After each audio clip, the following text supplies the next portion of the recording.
On the way to an interview, a cleaning lady sees an elderly woman fall in the middle of the street. She decides to help, even knowing she might be late. She loses the job by a few minutes, but she discovers that she saved the mother of the company owner, and everything changes. If this story interests you, don't forget to subscribe to our channel and tell us which city you're watching from. Let's continue. The alarm clock rang at 4:30 in the morning, cutting through the dense silence of the small room on the outskirts of Chicago. Sarah opened her eyes slowly, accustomed to that time which felt like a daily punishment. Light did not yet invade the cracks of the poorly sealed window, and the chill of the windy city dawn penetrated the thin walls of the small house where she lived with her 7-year-old daughter, little Emily. She stood up in silence, taking care not to wake the girl who slept peacefully on the mattress beside her. She watched her daughter's angelic face for a few seconds, her curly hair spread across the worn pillow, the soft and rhythmic breathing of someone dreaming of a better world. That image was her strength. Everything Sarah did, every sacrifice, every swallowed humiliation, every dawn stolen from sleep, was for Emily, so that one day the girl would have what she never had: choices. She went to the tiny bathroom, washed her face with the cold water that fell weakly from the rusty faucet, and combed her long dark hair, pulling it into a simple, tight bun. She looked at herself in the cracked mirror that distorted part of her reflection and tried to find some sign of hope. At 32, Sarah carried the marks of a life that had never been generous. Premature wrinkles around her brown eyes, skin dried by the sun and cleaning products, rough hands marked by small cuts and calluses that told stories of incessant work. She put on her navy blue cleaning uniform, the same one she had used for 3 years at a third-party cleaning company. The fabric was worn, faded in some spots, but it was clean and well pressed.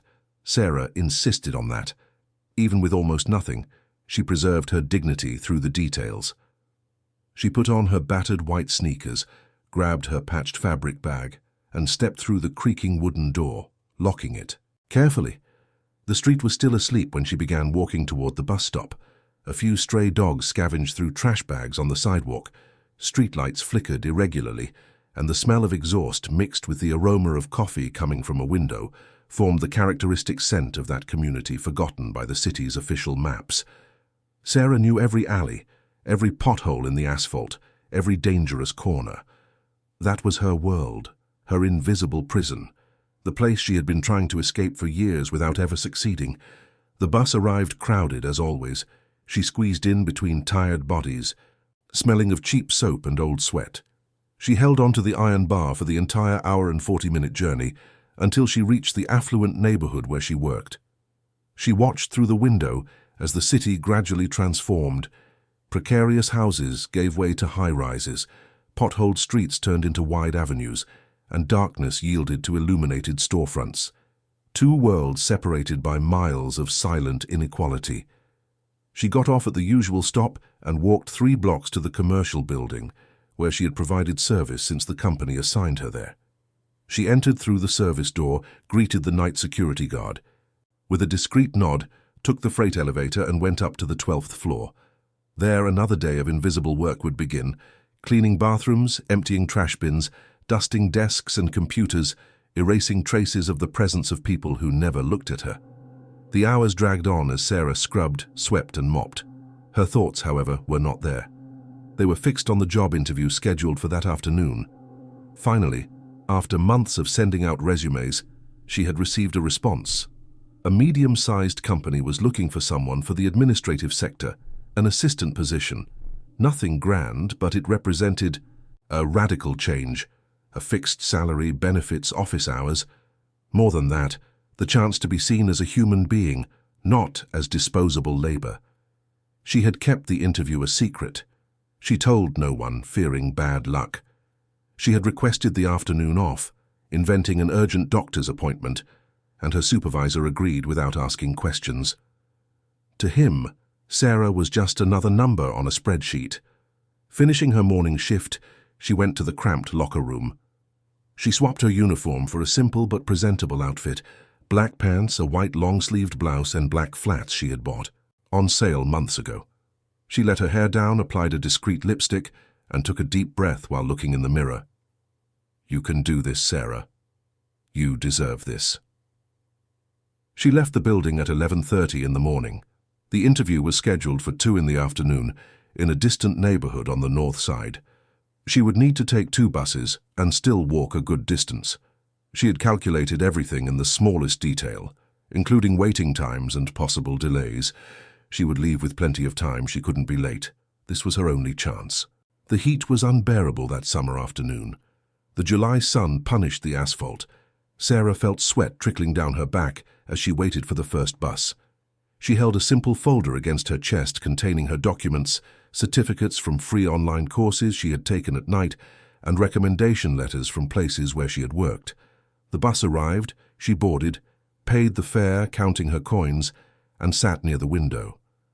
As the vehicle moved through the congested traffic, she mentally rehearsed her answers to possible interview questions. What are your strengths? Where do you see yourself in 5 years? Why should we hire you? She knew the answers by heart from watching videos on the old used phone she had bought. Her heart raced every time she thought about the real possibility of being hired. She imagined Emily's reaction, being able to enroll the girl in a better school, buying her new shoes, maybe even renting a better house. She imagined having a future. She got off at the transfer point, took the second bus, and 20 minutes later, she was in the neighborhood where the company was located. She checked the address on the paper and looked at her watch. 1:15 in the afternoon. She was on time. She had plenty of time. She walked along the busy avenue, observing people entering and leaving establishments, well-dressed women carrying shopping bags, men in suits talking on cell phones. That world seemed so distant from hers, but it was so close now. Only a few steps separated Sarah from a transformation she had pursued for years. The avenue was wide, divided by a median full of trees. The pedestrian signal was red when she reached the corner. She waited patiently. She looked across the street and identified the building, where the interview would be. An 8-story commercial building with a mirrored glass facade. It looked solid, reliable, promising. The light changed. Green for pedestrians. Sarah took the first step onto the crosswalk, feeling the adrenaline. It was happening. Finally, it was happening. A few more steps and she would be on the other side. She would enter the building, answer the questions, and demonstrate her value. It was then that something unexpected brutally interrupted that moment. To her right, an elderly woman tripped violently in the middle of the crosswalk. Her frail body collapsed onto the hot asphalt with a dull thud that made Sarah turn her head instantly. The woman was on her knees trying to support herself with trembling hands, but unable to get up. Her floral dress was soiled with dust. One of her sandals had come off her foot, and her grey hair fell disorderly over her sweaty, frightened face. Sarah stopped immediately. She looked around. Dozens of people continued crossing the avenue, swerving around the fallen woman as if she were merely an inconvenient obstacle. Some cast quick glances of pity or annoyance, but kept going without slowing their pace. No one stopped. No one offered help. The city remained indifferent, hurried and selfish. The signal began to flash, indicating it would soon turn red. Cars honked impatiently, waiting for their turn to move. The elderly woman tried desperately to get up, but her body wouldn't obey. Her legs trembled and her balance failed with every frustrated attempt. Sarah felt the weight of the watch on her wrist. 1:23. She needed to cross now. She needed to run. She needed to get to the interview. Her entire life depended on that moment. All the effort, all the suffering, all the early mornings, everything converged on this afternoon. She couldn't lose it. She couldn't be late. She couldn't let this chance slip away. But her feet did not move forward. They moved to the side. In a fraction of a second, without thinking, without calculating, just feeling, Sarah approached the fallen lady and knelt beside her on the hot asphalt of the avenue. She held her arm gently, feeling the thin, wrinkled skin and the fragile bones beneath her fingers. The lady looked at her with hazy, frightened, grateful blue eyes. She tried to say something, but the words came out jumbled and confused. Sarah realized she was very weak, disoriented, perhaps falling ill. It wasn't just a simple trip, it was something more serious. The light turned red. Cars surged forward, honking. Sarah and the elderly woman were now in the middle of the avenue, on the small safety island of the median. A few people glanced over, but no one stopped to help. The loneliness of the two figures there, surrounded by hundreds of hurried people, was startling. "My dear," the lady whispered in a weak voice, "I'm sorry, I can't do it. I'm so dizzy. I haven't eaten anything since last night. I think I fainted for a moment. Please forgive me for getting in your way." Sarah felt her heart tighten. This woman was apologizing for needing help, as if existing were an inconvenience. "You aren't getting in the way of anything," Sarah replied firmly, holding her arm tighter. "I'm going to help you, don't worry. We'll get out of here and I'll take care of you. You can trust me." In that moment, Sarah knew exactly what she was doing. She knew the price she would pay. She knew every second there was a nail in the coffin of her job, opportunity. But she couldn't do otherwise. It wasn't a heroic or calculated choice. It was simply impossible to ignore that fragility before her. It was impossible to be like the others who passed right by. Her humanity wouldn't allow it. She helped the lady stand up slowly, supporting almost all the weight of the fragile body.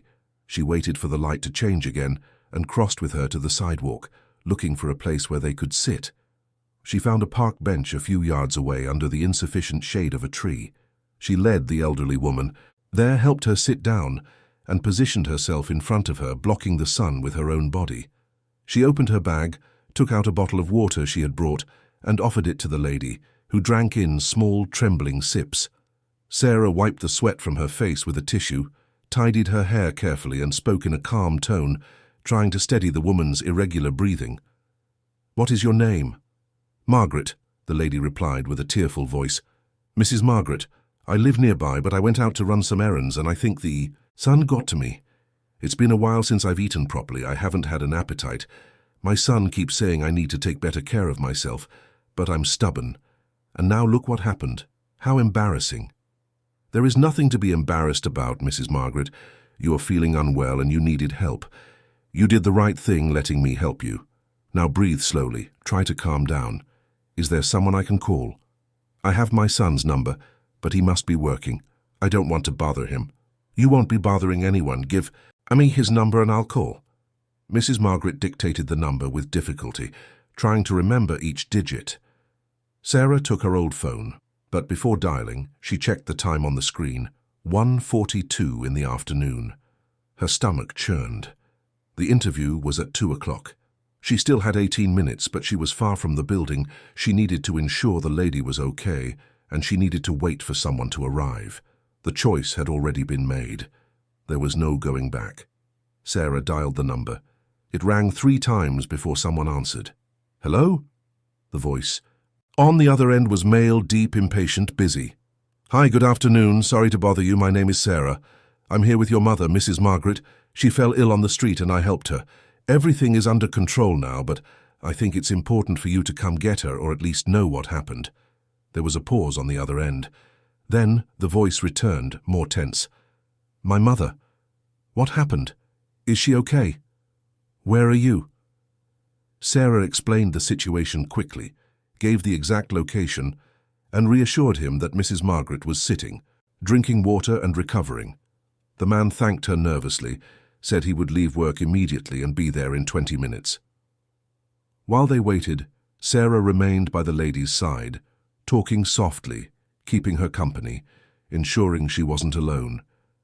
Mrs. Margaret told stories of her life, of her grandchildren who lived far away, of her husband who had been gone for so many years that he sometimes seemed like a distant dream. She spoke with the gratitude of someone who is rarely heard. Time passed. 2 o'clock, 2:05, 2:10. Sarah knew the interview was happening at that exact moment without her. She knew someone else was sitting in that chair that should have been hers. She knew her chance was slipping away like sand through her fingers. But she stayed there, firm, present, caring for this woman who was a complete stranger, but who, in that moment, needed her more than anything. Finally, at 2:15, a black car parked abruptly in front of the bench. A tall man, approximately 40 years old, wearing a grey suit and a blue tie, stepped out hurriedly. His face showed worry, relief, and gratitude all at once when he saw his mother sitting well, and accompanied. "Mum," the man knelt in front of Margaret, holding her hands gently. "Are you okay? I'm sorry. I should have insisted more that you shouldn't go out alone in this heat. Forgive me." Margaret smiled weakly, touching her son's face with tenderness. "I'm fine now, Edward, thanks to this young lady here who was an angel in my life today. Everyone passed me by, son. I fell in the middle of the street and people ignored me as if I were invisible. But she stopped. She took care of me when no one else wanted to know." Edward stood up and turned to Sarah. His eyes were dark, intense, tired, but at the same time alive. He looked at her as if he were trying to decipher who this woman was, who had done what hundreds of others refused to do. "I don't know how to thank you," he said with a choked voice. "You saved my mother. You literally saved her. If she had stayed there alone, fainted in the sun, it could have been much worse. How can I repay you? Tell me your name, please." "Sarah," she replied simply. "And you don't need to repay anything. I did what anyone should do. Your mother needed help." "But it wasn't just anyone who helped," Edward insisted. "It was you. And I will never forget that. Please, give me your phone number, your contact info. I want to be able to thank you properly." Sarah hesitated. Part of her wanted to refuse, leave there, and run to the interview building even knowing it was too late. But something in the sincerity of that man made her nod. She dictated her cell phone number, which Edward quickly noted in his device. He helped his mother stand up with extreme care, supported her fragile body, and guided her to the car. Before getting in, Margaret turned once more to Sarah. "Thank you, my dear. May God bless you always. You have a heart that the world needs." Sarah just nodded, feeling a lump in her throat. She watched the car drive away, taking that lady who for a few minutes had been her responsibility, her purpose, her choice. When the vehicle disappeared into traffic, reality fell upon her like a crushing weight. She looked at her watch. 2:27 in the afternoon. The interview was already over. Her chance was gone. Even so, she walked to the building with a timid, almost naive hope. She entered the lobby and identified herself to the receptionist, a young woman with an indifferent expression. "I'm here for the administrative assistant interview," Sarah said in a low voice. The receptionist checked something on the computer, then looked at her with an expression that mixed pity and irritation. "The interviews are over. The time slot was until 2 o'clock. You're late." "I know. But there was an emergency. An elderly lady fell ill and I had to help. Is it possible to reschedule or speak with the manager?" "It's not possible. The decisions have already been made. The positions have been filled. I'm sorry." The coldness of those words cut deep. Sarah felt her legs tremble, the air leave her lungs, and the world spin slightly. She gripped the edge of the reception desk to keep from collapsing right there. She didn't cry. She had learned early that tears do not move the world. "All right, thank you anyway." She left the building like a ghost. She walked aimlessly through the streets, lost in thoughts between regret, acceptance, pain, and a strange peace. Had she done the right thing? Was it worth sacrificing her future for a stranger? She didn't know the answer. She only knew that she couldn't have done it differently. Her essence didn't allow her to turn her back on someone in need. She took the bus back with a heavy heart. The city passed by the window like a silent movie. She arrived at her neighborhood as the sun began to set, tinging the sky orange and pink. She found Emily playing in the street with other children, covered in dirt, happy, innocent. "Mom, did you get the job?" The girl ran to hug her. Sarah forced a smile and ran her hand through her daughter's hair. "It didn't work out this time, sweetie, but it will work out next time." Emily seemed disappointed for a second, but soon smiled again. "That's okay, Mom. You're the best in the world." Those words hurt more than any rejection. Sarah hugged her daughter tightly, feeling the weight of responsibility. That night, after Emily fell asleep, she sat on the cold floor of their small home, looking at the cracked ceiling, questioning her choices. She didn't know that this had been only the first act of a story that was far from over. The days that followed were harder than Sarah had imagined. The pain of the lost opportunity did not diminish. On the contrary, it grew every morning when the alarm went off at 4:30, and she had to get up for another day of invisible work.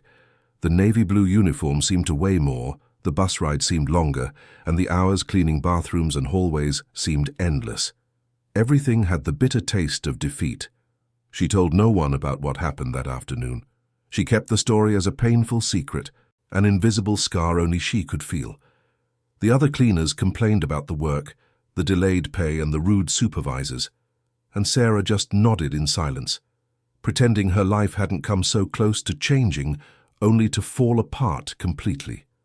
At night, when Emily was asleep, Sarah would sit on the cold floor again and look at her old phone, thinking about starting to send out resumes again, but the motivation simply wouldn't come. She felt defeated in a different way, as if the universe had clearly shown that no matter how hard she tried, people like her weren't meant to have better choices. 3 days passed since the missed interview, 3 days of mechanical routine, circular thoughts, and a mute sadness that Sarah carried like an invisible weight.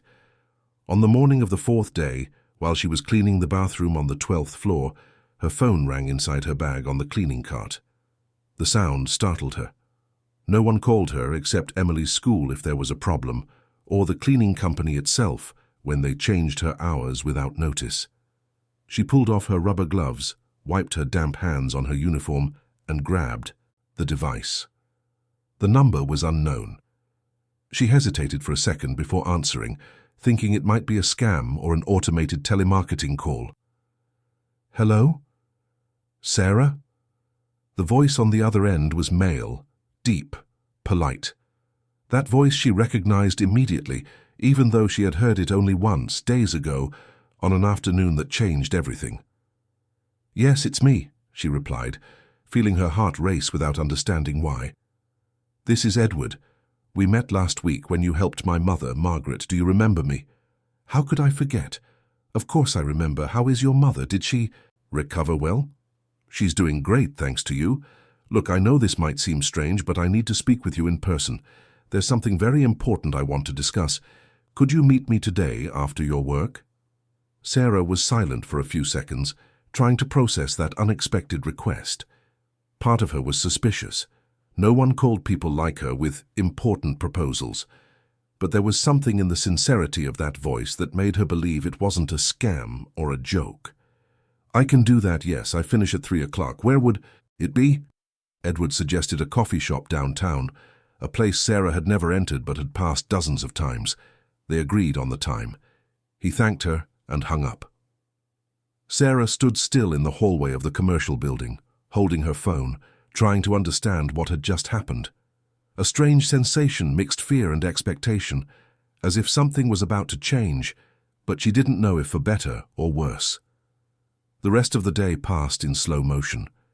Sarah cleaned the floors with a distant mind, mentally rehearsing what she would say at the meeting, imagining what Edward could want, perhaps just to thank her in person more elaborately, perhaps to offer some money as a reward, which she would politely refuse because she hadn't done it for interest, or perhaps it was something completely different that her imagination couldn't reach. At 3 o'clock sharp, she changed her uniform for her simple clothes, fixed her hair, put on the discreet lipstick, and left the building with her heart beating fast. She took the train downtown and walked through the busy streets until she found the coffee shop Edward had indicated.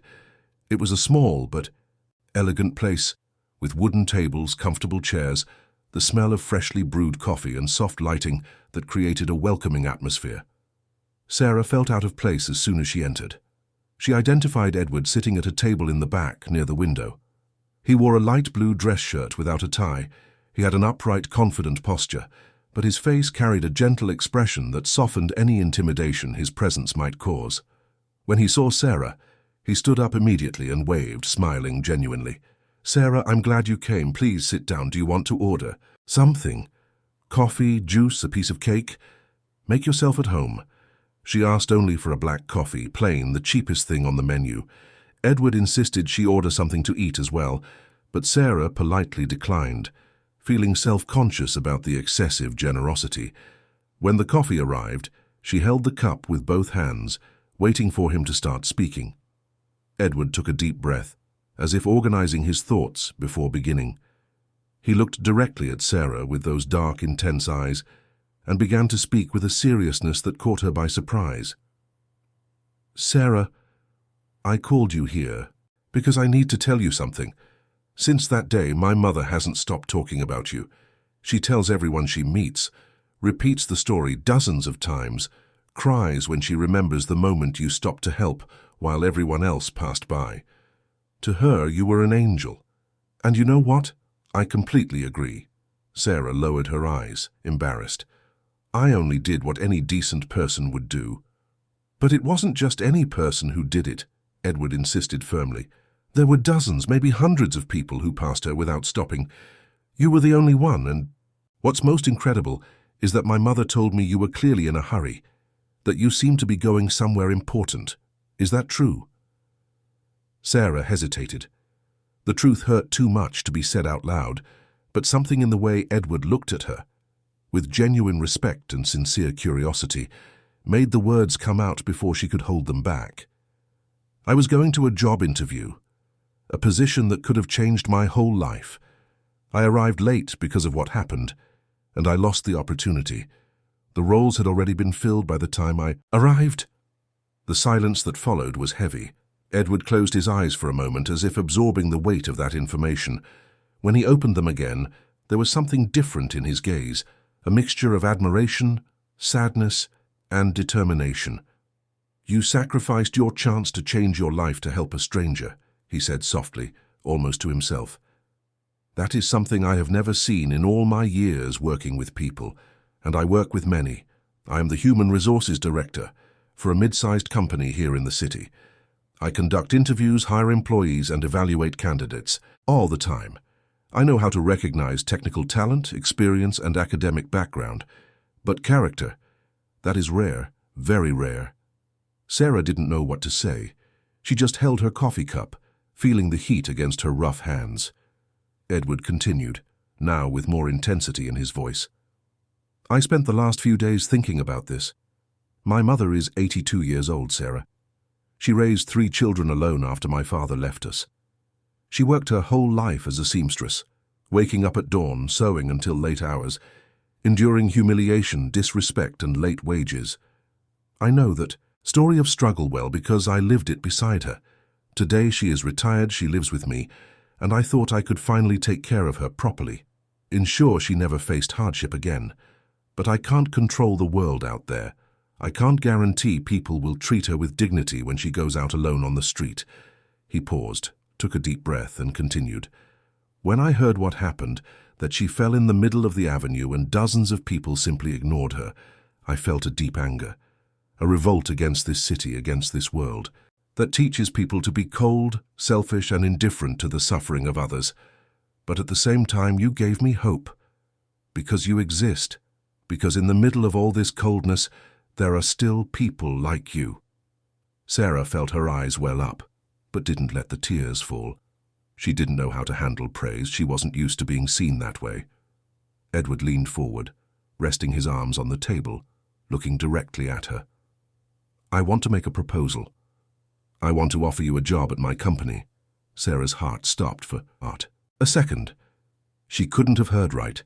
She blinked several times, trying to process those words that seemed too impossible to be real. "I'm sorry?" she managed to ask with a trembling voice. "A job," Edward repeated clearly. "A position in the administrative sector, with a contract, fixed salary, full benefits, and office hours. You would start as an assistant, but you would have training, the possibility of growth, and a real career plan. It's not charity, Sarah. I'm not offering this out of pity. I'm offering it because I believe people with your character are exactly the kind of professionals any company should want to have." Sarah couldn't hold back the tears that began to stream down her face. She put her hands to her face, trying to hide it, but it was impossible. Was this real? Or was it just a cruel dream that would make her wake up on the cold floor of her house, back to a hard and implacable reality? Edward pushed a paper napkin across the table and waited patiently while she composed herself. When Sarah finally managed to speak, her voice was choked and broken. "I don't know what to say. I don't know if I deserve this. I don't have a college degree. I don't have office experience. I don't know if I can do it." "You will learn," Edward said with conviction. "I have interviewed hundreds of people, Sarah, people with impressive diplomas, impeccable resumes, and rehearsed answers. But you know what I realized? Technique can be taught. Competence can be developed. But character cannot be taught. Either a person has it or they don't. And you have it. That became clear that afternoon when you chose to help my mother, even knowing the price you would pay." Sarah wiped her tears with the napkin and took a deep breath, trying to calm down. She still couldn't completely believe it, but something inside her began to wake up, a spark of hope she thought had been completely extinguished.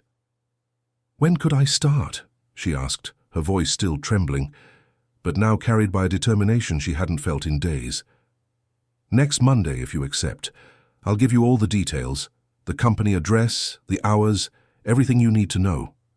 And look, there's one more thing." Edward pulled a white envelope from the inside pocket of his shirt and placed it on the table.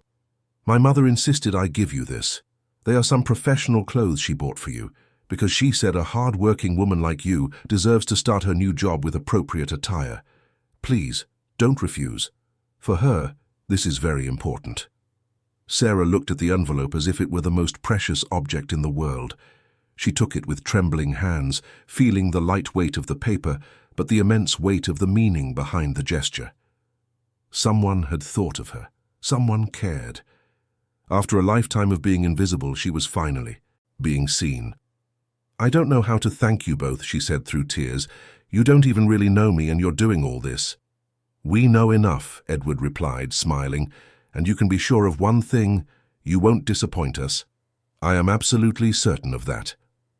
They talked for a few more minutes about the practical details.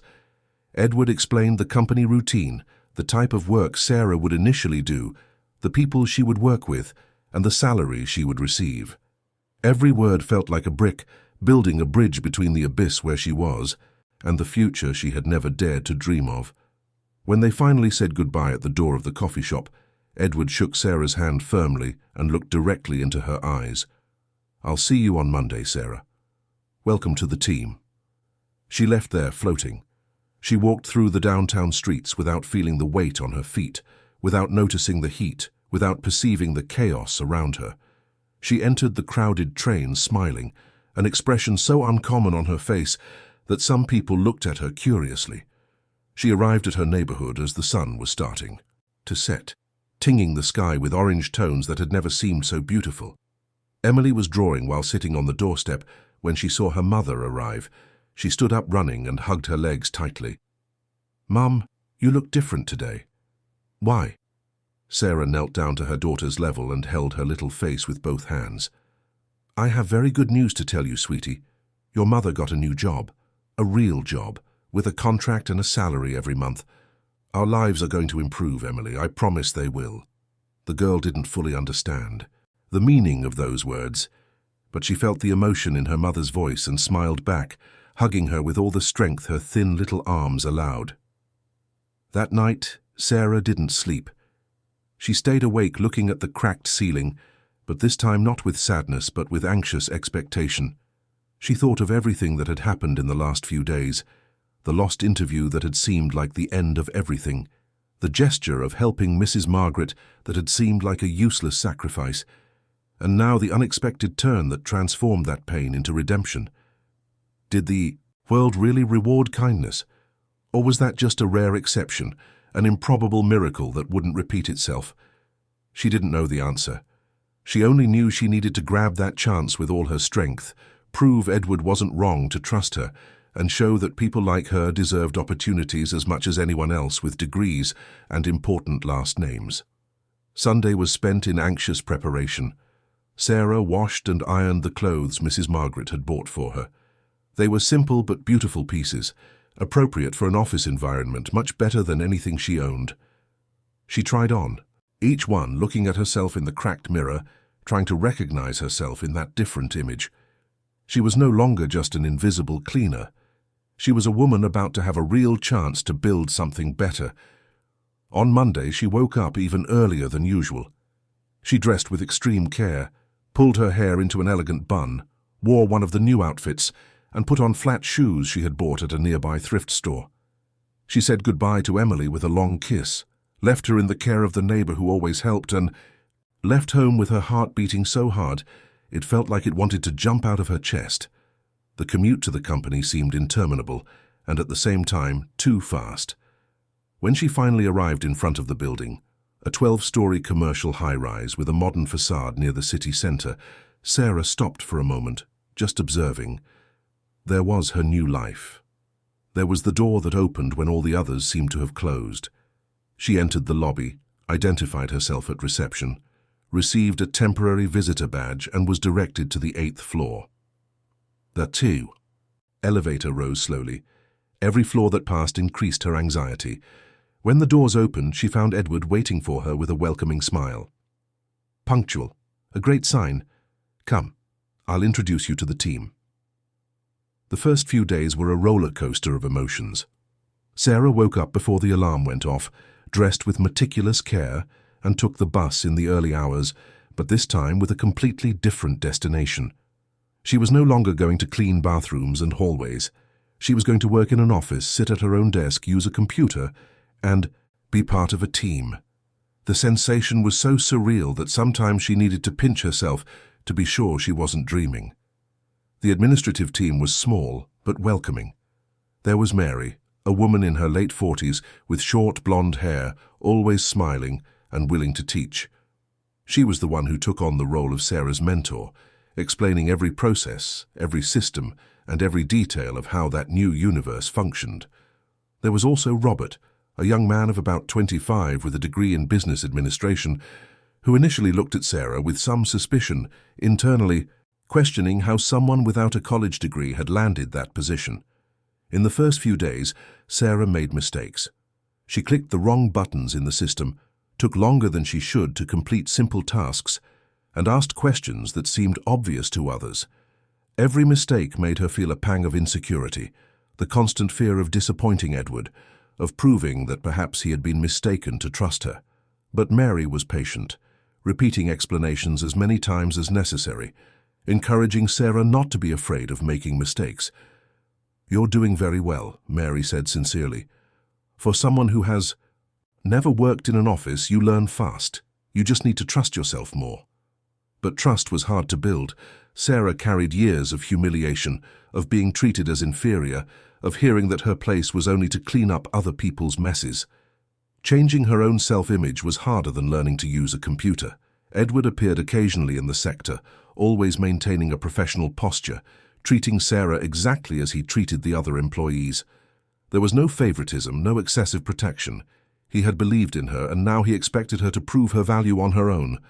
Sarah appreciated this stance. She didn't want to be seen as the boss's protégé. She wanted to be recognized for her own merit. A month passed. Sarah no longer made the basic mistakes of the beginning. She mastered the systems, performed her tasks with increasing efficiency, and began to feel part of that reality that had once seemed so distant. The first month's salary arrived in the bank account she had opened especially for this, and when she saw the amount deposited, Sarah sat on her bed and cried. It wasn't a lot of money by other people's standards, but for her it represented dignity, stability, and the possibility of planning for the future.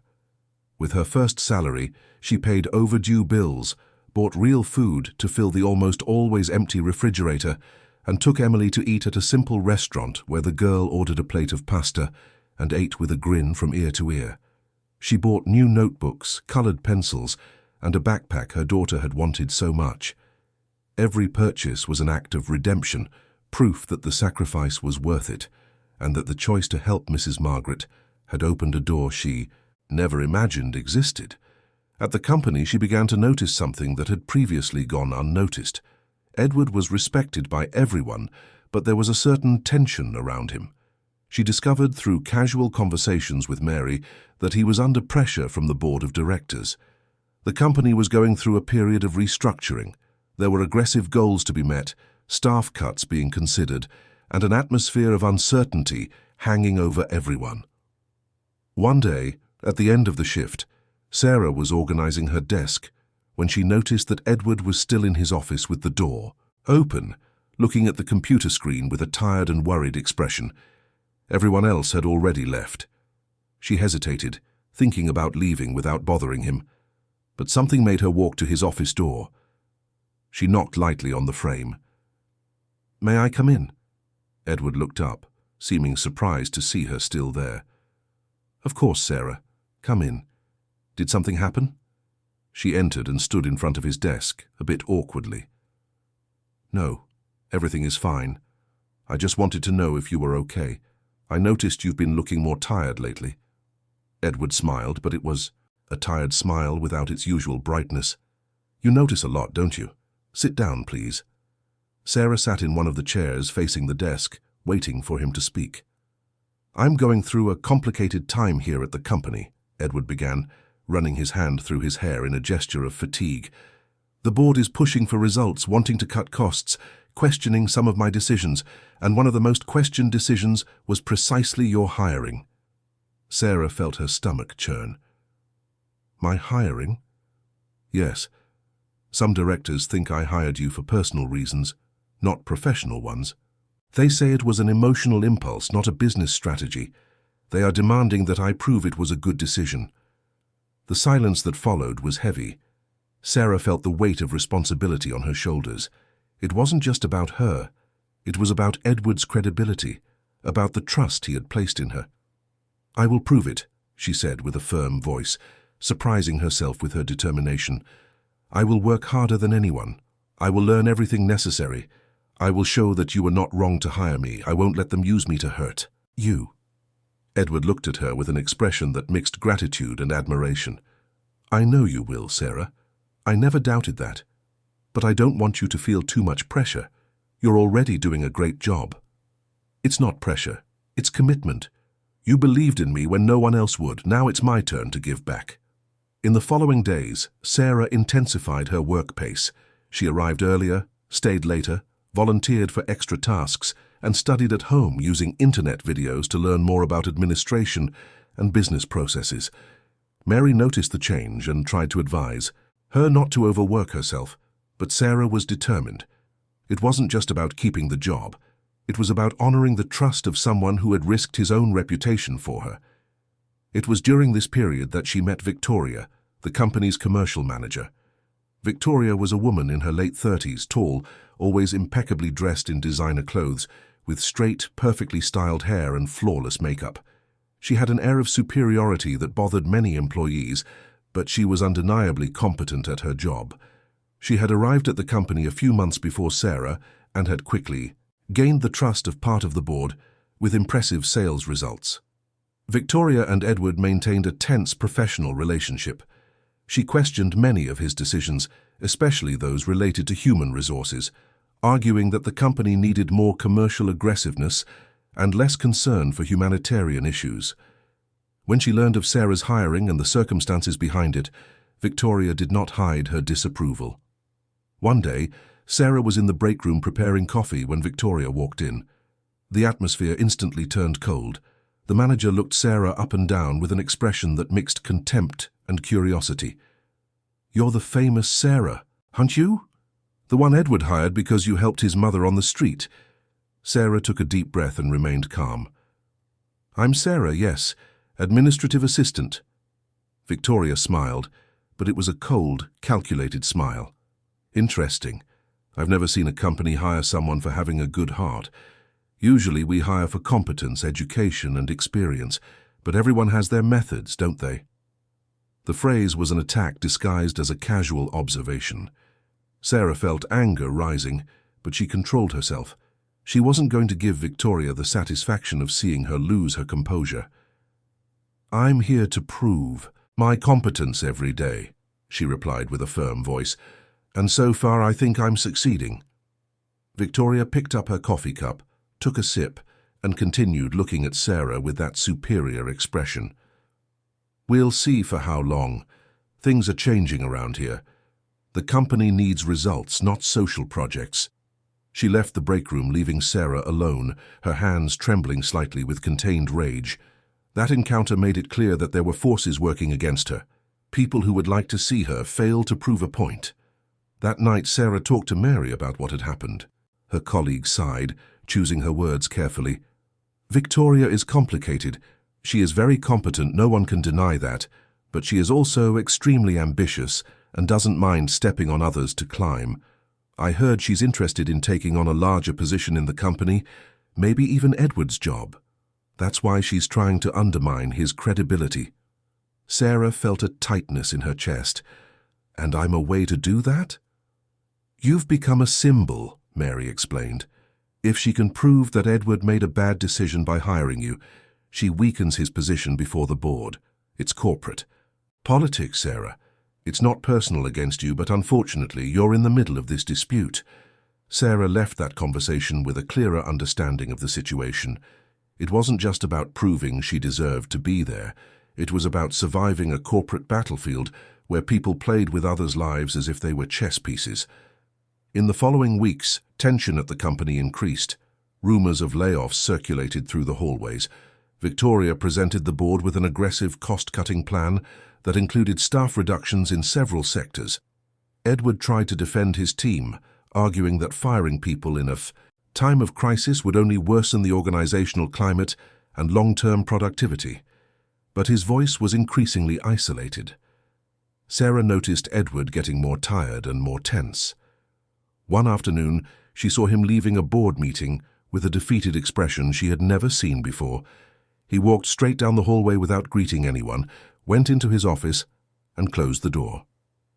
A few minutes later, Mary received a message asking Sarah to go there. When she entered, she found Edward sitting behind his desk looking out the window with a distant expression. He took a few seconds before turning to her. "Sit down, Sarah." She sat, feeling her heart tighten. She knew it wasn't good news. Edward took a deep breath, appearing to choose his words carefully. "The board has made a decision. They are going to implement Victoria's cutback plan. Several employees will be laid off in the coming days, and your name is on the list." Sarah felt as if the floor had disappeared beneath her feet. The words wouldn't come. She just looked at Edward, trying to process that devastating information. "I fought, Sarah. I fought with all my strength to keep you. I argued. I showed numbers. I showed your evolution, your performance. But they say your function can be absorbed by other employees, that it's not strategic enough to justify keeping you in a time of cuts. And behind all this technical argumentation, I know it's politics. It's Victoria wanting to weaken me." Sarah swallowed the lump in her throat, fighting against the tears that wanted to come out. "How much time do I have?" 2 weeks. They will notify you officially tomorrow, but I wanted to tell you beforehand. Sarah, I'm sorry. I'm so sorry. You don't deserve this."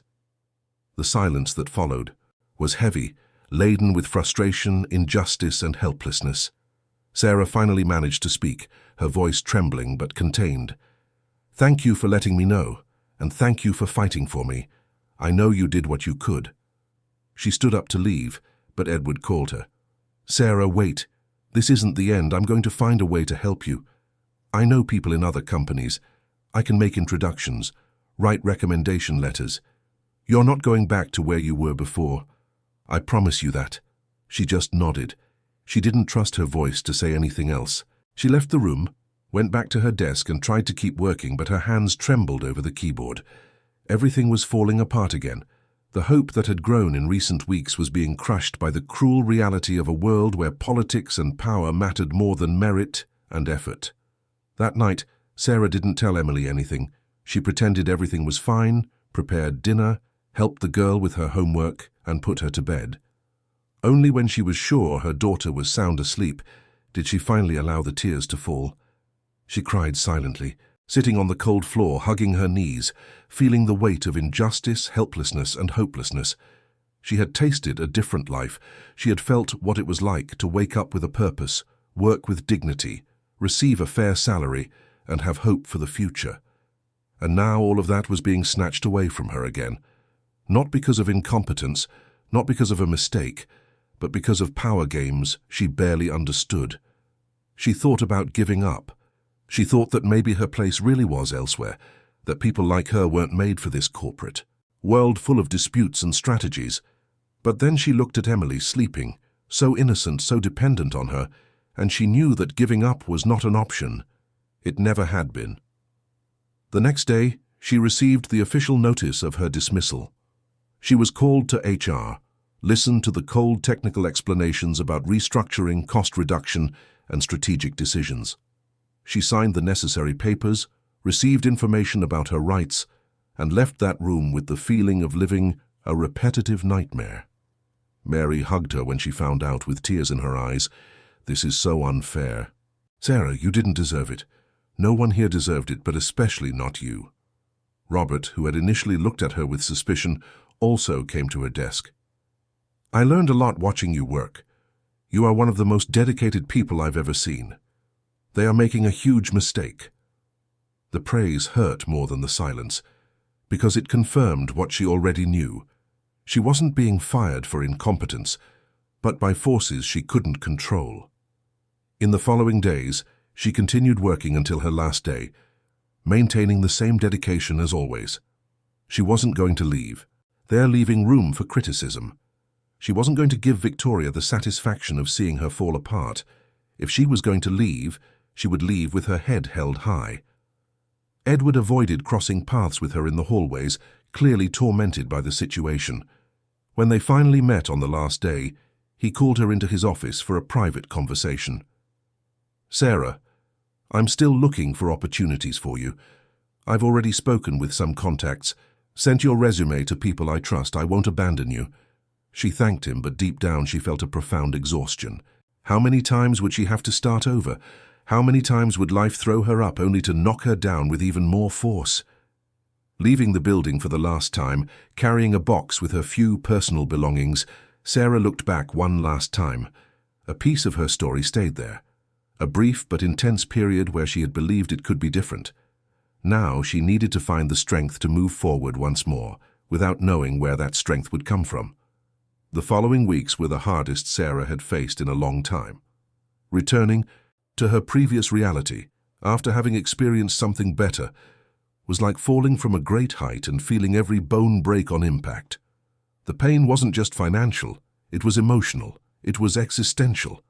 It was the bitter feeling that no matter how hard she tried, the world would always find a way to push her back to the place she was trying to leave. She went back to sending out resumes, waking up at dawn to do cleaning gigs, and accepting temporary jobs that paid less than half of what she earned before. The money she had saved from her salary melted away quickly with basic expenses. Emily noticed the change in her mother's mood, the sadness Sarah tried to hide, but which showed in her tired eyes, her long silences, and the nights she stayed awake, staring into nothing. Edward kept his word. He called regularly, sent job opportunities, wrote recommendation letters, and used his contacts to try to open doors. But the market was difficult. Companies were cutting positions instead of opening new ones, and carrying such a brief experience at a single company on her resume didn't impress recruiters looking for stability and a proven track record. Sarah felt like she was in limbo. She was no longer who she was before the opportunity, but she also couldn't establish herself in the world she had briefly experienced. It was like being stuck between two universes, not completely belonging to either. It was during this dark period that something unexpected happened. One afternoon, Sarah was returning from another frustrated interview when her phone rang. It was an unknown number. She answered without much hope, used to telemarketing calls or deceptive offers. "Sarah, this is Mary, remember me?" The friendly voice brought a wave of nostalgia. "Of course. I remember, Mary. How are you?" "Look, I don't have much time to talk now, but I need to tell you something urgent. Can you meet me tonight? It's important." The mysterious and urgent tone left Sarah curious and slightly apprehensive. They agreed to meet in a public park near Sarah's house, a neutral and safe place.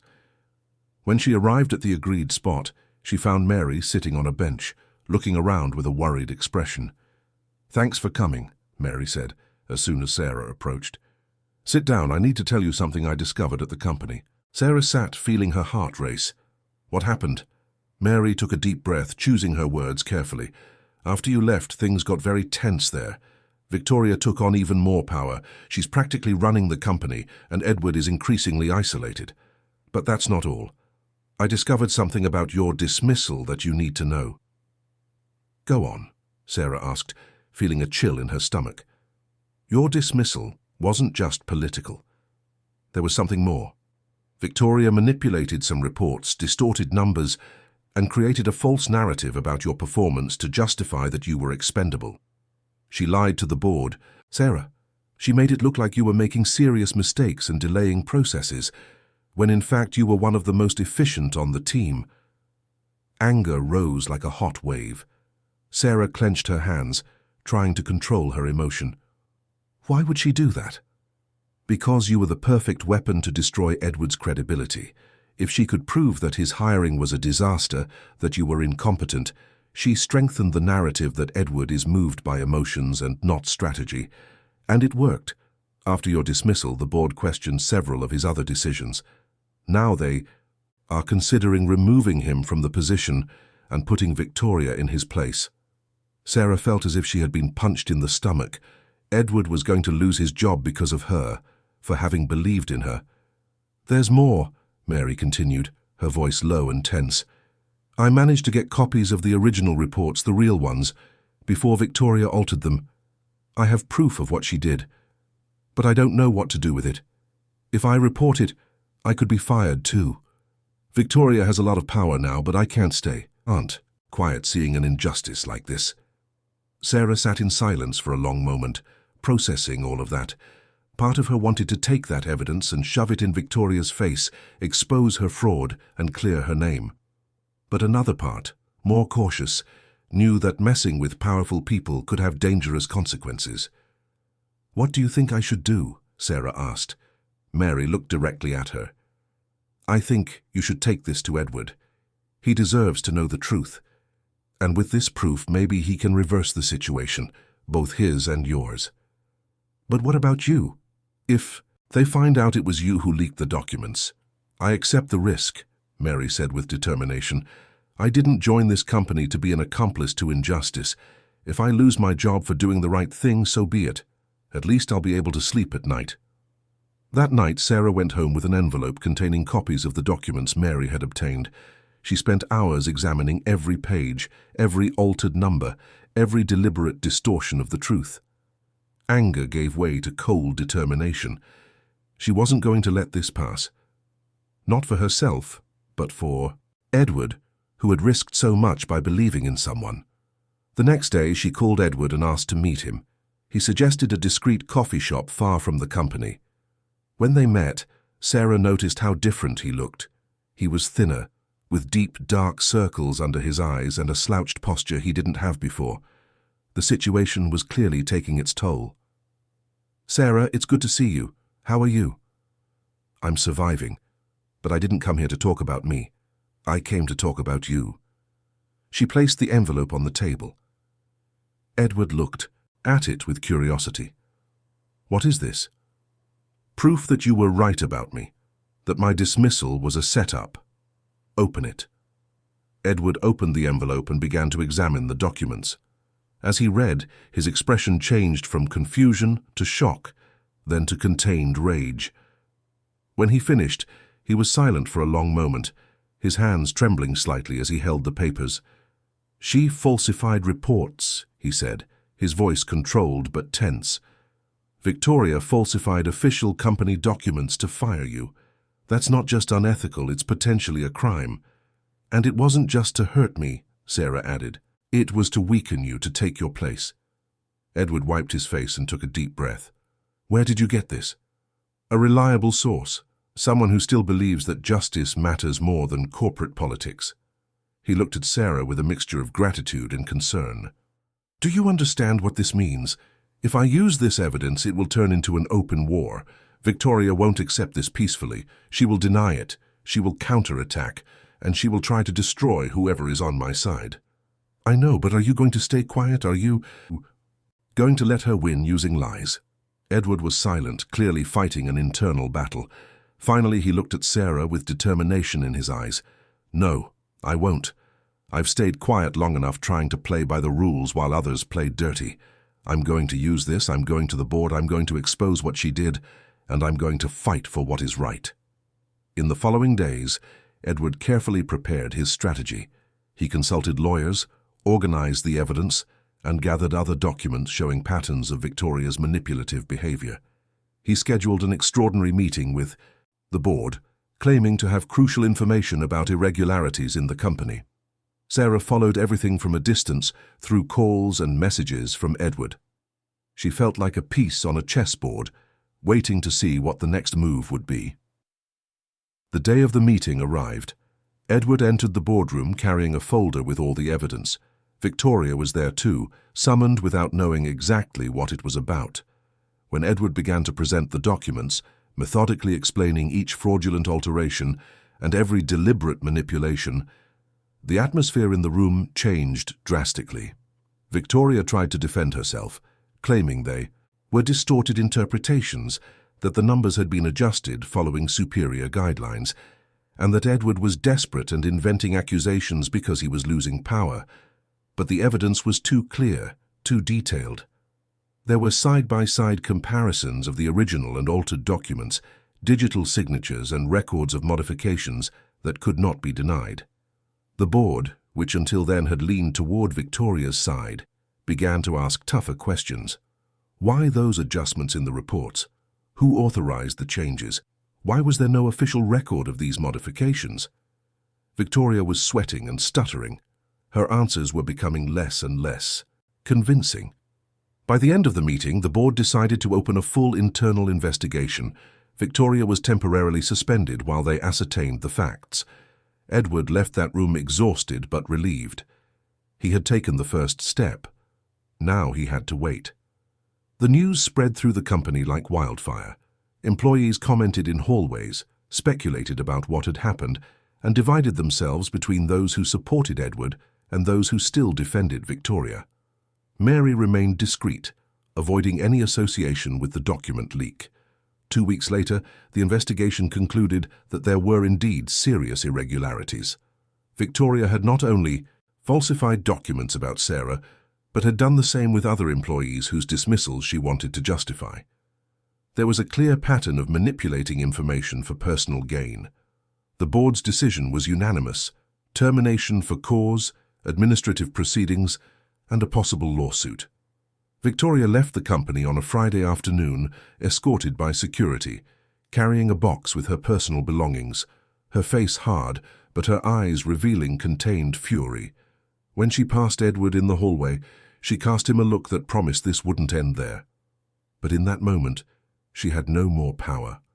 She was defeated. Edward called Sarah as soon as Victoria left the building. "It's over, she was fired, the truth came out." Sarah felt a deep relief, but also a strange sense of hollow victory. Justice had been done, but that didn't change her current situation. She was still unemployed, still struggling to survive. As if he were reading her thoughts, Edward continued, "Sarah, the board wants to talk to you. They want to offer you your job back, with formal apologies for what happened. And there's more. They want to promote you with a better salary, recognizing that you were wronged." The words took a few seconds to make sense. Then, when she finally processed what Edward was saying, Sarah felt the tears begin to fall. They weren't tears of sadness. They were of relief, of validation, of a justice that was finally realized after so much struggle. "Are you serious?" she managed to ask with a choked voice. "Completely serious. And more than that, Sarah. The board understood that I was right from the beginning, that people like you, with character and dedication, are worth more than any impressive resume. They want to change the company's hiring policy, to value more these human qualities that you represent. You can't imagine the impact your story has made." Sarah couldn't speak. She just cried, holding the phone, feeling an immense weight being lifted from her shoulders. "When can you start?" Edward asked, his voice also laden with emotion. "Tomorrow, if necessary," Sarah replied, laughing through the tears. "Monday is fine. I'll be waiting for you. And Sarah, thank you. Thank you for not giving up. Thank you for fighting. You saved not only your job, but mine too." That night, Sarah told Emily everything. The girl, who didn't fully understand all the complexities of the situation, understood the essential. Her mother was happy again. That was enough. Sitting on the floor of their home, eating a simple dinner but one prepared with joy, mother and daughter talked about the future. Sarah promised things were going to improve for real now, that they were going to move to a better house, that Emily would be able to have the book she wanted so much, that they were going to build a different life, step by step, with patience and effort, but this time on a more solid foundation. The girl hugged her mother tightly. "I knew you were going to do it, Mum. You're the strongest person I know." Sarah kissed the top of her daughter's head, smelling the sweet scent of her curly hair. "And you are my strength, my daughter. Everything I do is for you." On the weekend, before starting again on Monday, Sarah received an unexpected visit. Margaret appeared at the door, accompanied by Edward. The elderly lady carried a carefully prepared bundle in her hands. "My dear, I heard everything that happened. I heard that you lost your job because of my son, that you went through hard times, but that in the end justice prevailed. I came here to thank you personally for everything, for having helped me that day when I was a stranger, for having been honest and hard-working, for having fought for the truth." Margaret extended the bundle. "Open it, please." Sarah opened it carefully. Inside was an old rosary with beads worn by time and an old photo of a young Margaret working at a sewing machine with a determined expression on her face. "This rosary belonged to my grandmother," Margaret explained. "It accompanied me in all the difficult moments of my life. And this photo is me at your age, fighting alone to raise my children. When I look at you, I see myself. I want you to keep these things. To remember that women like us have always found the strength to move forward, even when the world tried to knock us down." Sarah hugged the elderly lady, feeling the fragility of that body she had once helped, but also feeling the immense strength that emanated from that woman who had survived so many battles. "Thank you, Margaret. I will keep them with all my love." When they left, Sarah was alone, holding the rosary and the photo. She looked at the image of the young seamstress and saw the same determination she felt in herself. They were women separated by decades, but united by the same struggle, by the same refusal to accept that life held nothing better for them. She placed the photo in a special corner of her home, where she could see it every day. There was her inspiration, her reminder that she was not alone on this journey. Generations of strong women came before her, and generations would come after. All fighting, all resisting, all proving they were more than the world tried to make them believe they were. Monday arrived radiant. Sarah woke up with the sun coming through the window, but this time the heat didn't bother her. It was a new beginning. A fresh start, actually, but on a more solid foundation, with lessons learned, with scars that had turned into armor. She dressed with care, looked at herself in the mirror, and this time managed to see beyond the imperfections. She saw a strong woman, a survivor, a fighter, someone who deserved to be where she was, not by favor or luck, but by her own merit, earned in every difficult choice, in every moment of resistance, in every time she could have given up but chose to continue. She arrived at the company and was greeted with applause by the team. Mary hugged her, crying. Robert shook her hand with genuine respect. Edward was waiting for her with a smile she hadn't seen on him in months. "Welcome back, Sarah. Your place was always here." And for the first time, Sarah completely believed those words. Her place was there, not by someone else's kindness, but by a right she had earned. The months that followed were of deep transformation. Sarah not only returned to the company, but flourished in a way that even she hadn't imagined possible. The promotion was accompanied by new responsibilities, intensive training, and the opportunity to prove, day after day, that the trust placed in her was not in vain. Edward completely recovered his position in the company. The board recognized publicly that his philosophy of valuing people for their character, not just for degrees, was correct. Sarah's story became an internal case study on how to identify true talent and the importance of defending principles even when pressured. The relationship between Sarah and Edward evolved naturally from mutual gratitude to a genuine friendship. They talked frequently, not just about work, but about life, challenges, and dreams. He became a kind of mentor, guiding her through the intricacies of the corporate world, while she constantly reminded him to keep humanity first, even in the midst of business pressures. Margaret visited Sarah regularly, bringing homemade cakes, sharing stories of her youth, and creating a bond that transcended the initial gratitude. To the elderly lady, Sarah was like a daughter of the heart. To Sarah, Margaret represented the grandmother she had never known, a figure of wisdom and affection that was missing in her life. Emily thrived seeing her mother's transformation. Sarah managed to enroll her in a better school, buy the materials the girl needed, and even pay for some extra tutoring. More important than the material improvements was the brightness that had returned to her mother's eyes, the lightness in her smile, and the renewed hope that infected the entire house. They managed to move from their small house to a modest but dignified home in a safer neighborhood. It wasn't a palace, but it had firm walls, a roof that didn't leak, and windows with whole glass. Emily got her own room, something she had always dreamed of. Sarah cried on the day of the move, not from sadness, but from fulfillment. Every room in that house represented a battle won, an obstacle overcome, and proof that giving up had never been an option. At work, Sarah gradually took on more responsibilities. Her natural dedication, combined with the training she received, transformed her into an increasingly complete professional. Mary continued to be her mentor and friend, celebrating every achievement as if it were her own. Robert, who at first looked with suspicion, became an ally, recognizing that he had much to learn from Sarah's work ethic. The company began to change its hiring culture, inspired by Sarah's story. They created training programs for people with potential but without traditional backgrounds, offering opportunities they wouldn't have considered before. Sarah was invited to participate in the selection processes, helping to identify candidates who, like her, only needed a chance to prove their value. One day, almost a year after having returned to the company, Edward called Sarah into his office. His expression was serious, but there was a brightness in his eyes that indicated good news. "Sarah, sit down. I have a proposal to make." She sat, curious and slightly apprehensive. She had learned that changes could be both blessings and curses. The board has approved the creation of a new sector in the company, focused on social responsibility and talent development. It's a strategic area that will work both internally and with the community. We want someone who understands in practice what it means to overcome barriers, someone who can serve as a bridge between different realities. We want you as the coordinator of this sector.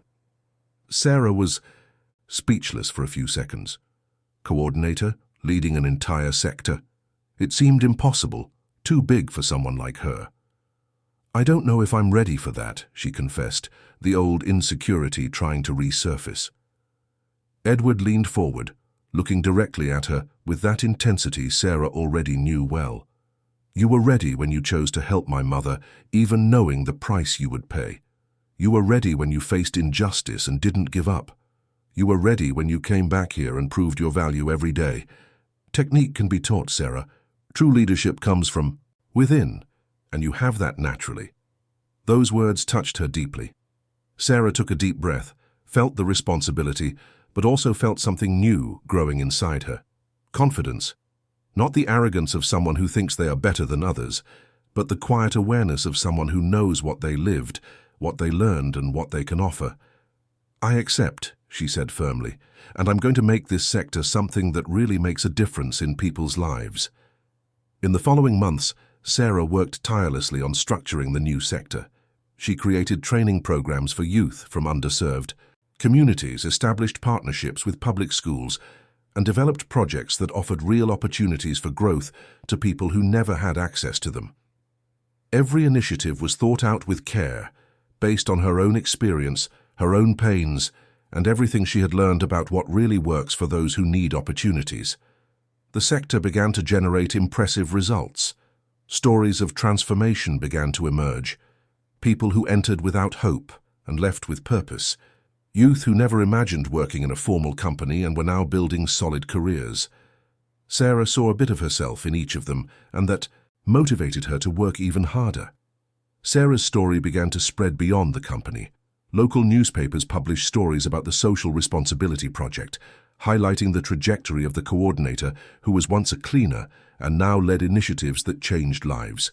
Sarah was invited to give talks, to share her experience, and to inspire others facing similar battles. At first, she felt uncomfortable with the exposure. She didn't seek the spotlight or recognition. But Edward convinced her that her story had power, that it could be the spark of hope other people needed to not give up on their own dreams. In one of these talks, held at a public school on the outskirts of the city, Sarah looked at the audience of young people, many with the same expression of fatigue and hopelessness she had carried for so long. She spoke without a rehearsed script, only from the heart, telling her journey with brutal honesty, without romanticizing the difficulties, but also showing that overcoming them was possible. I'm not here to say it was easy, because it wasn't. I'm not going to lie saying that you just have to want it to achieve it, because I know the world doesn't work that way.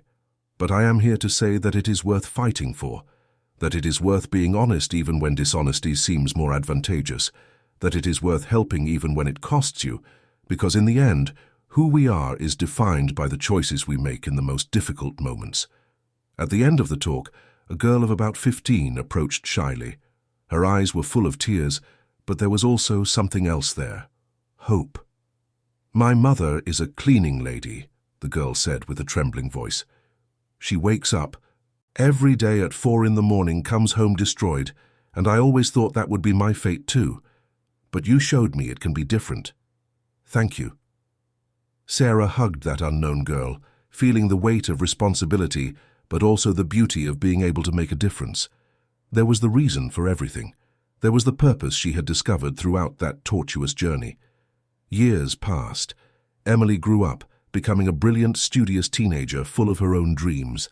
Sarah ensured her daughter had the opportunities she never had, but she also taught her the most important lessons: hard work, honesty, empathy, and the refusal to step on others to rise. Edward and Sarah maintained their deep friendship over the years.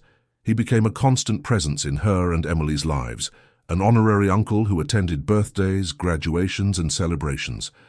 Margaret followed Emily's growth as if she were a blood granddaughter, telling stories, teaching recipes, and passing on the wisdom accumulated in 8 decades of life.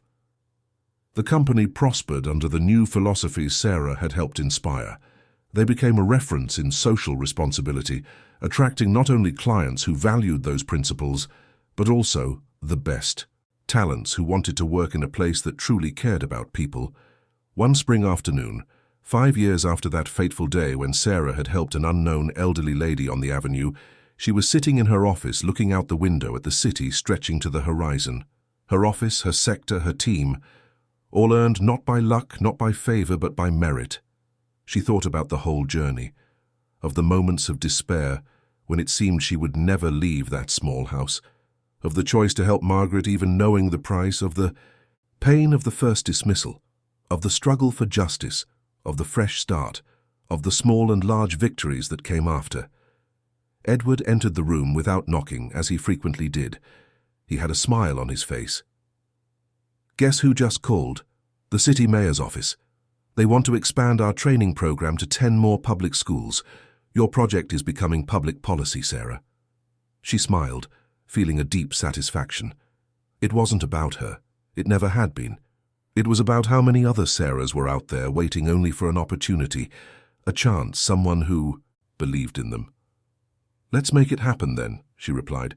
"Every person we manage to help is a life transformed, and transformed lives change the world, one at a time." Edward sat in the chair in front of her desk, looking at Sarah with an expression that mixed pride and reflection. "You know you changed my life too, don't you?" he said suddenly. "Before I met you, I was losing faith in humanity. I was becoming cynical, believing that in the business world there was no room for kindness, that emotions were a weakness. You showed me I was wrong, that the best decisions of my life were precisely those guided by the heart, not just by the head." Sarah felt her eyes well up, but they were good tears. "We changed each other, Edward. You gave me the opportunity no one else would. I showed you it was worth the risk. In the end, I think we saved each other." He nodded, agreeing in silence. Then he stood up, shook her hand respectfully but warmly. "I have another meeting now, but I'll see you at tomorrow's celebration. 5 years of the program. It's a victory for us, Sarah." When he left, Sarah stayed for a few more minutes, looking out the window.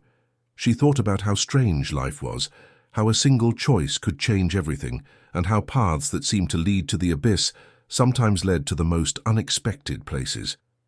She picked up her phone and called Emily, who was at school. "Hello, my daughter. I just called to say I love you and that I'm proud of you. I'll see you tonight." Then she looked at the photo of a young Margaret that now occupied a special place on her desk. That determined seamstress looked back through time. Two women separated by decades but united by the same strength, by the same refusal to accept less than they deserved, and by the same belief that the world could be better. Sarah smiled at the photo and whispered softly, "We did it. We, warrior women, always do." And in that moment, sitting in her office overlooking the city that had once ignored her but now recognized her, Sarah knew with absolute certainty that every tear, every pain, and every battle had been worth it, because in the end, kindness had not been punished. It had been rewarded in ways she had never imagined possible, and that was the most beautiful truth of all. End of story. Dear listeners, we hope the story of Sarah, Edward, and Margaret has deeply touched your heart. If you were moved by this journey of struggle, overcoming, and justice, leave your like, subscribe to the channel, and tell us in the comments which moment marked you the most. Was it Sarah's difficult choice on the avenue, the fight against injustice, or the final victory? Every day, we bring intense stories like this one, which reveal the deepest side of the human soul, showing that kindness is still worth it, even in a world that sometimes seems to reward only coldness. We'll see you in the next episode with a new story that will stir your emotions and make you reflect on life.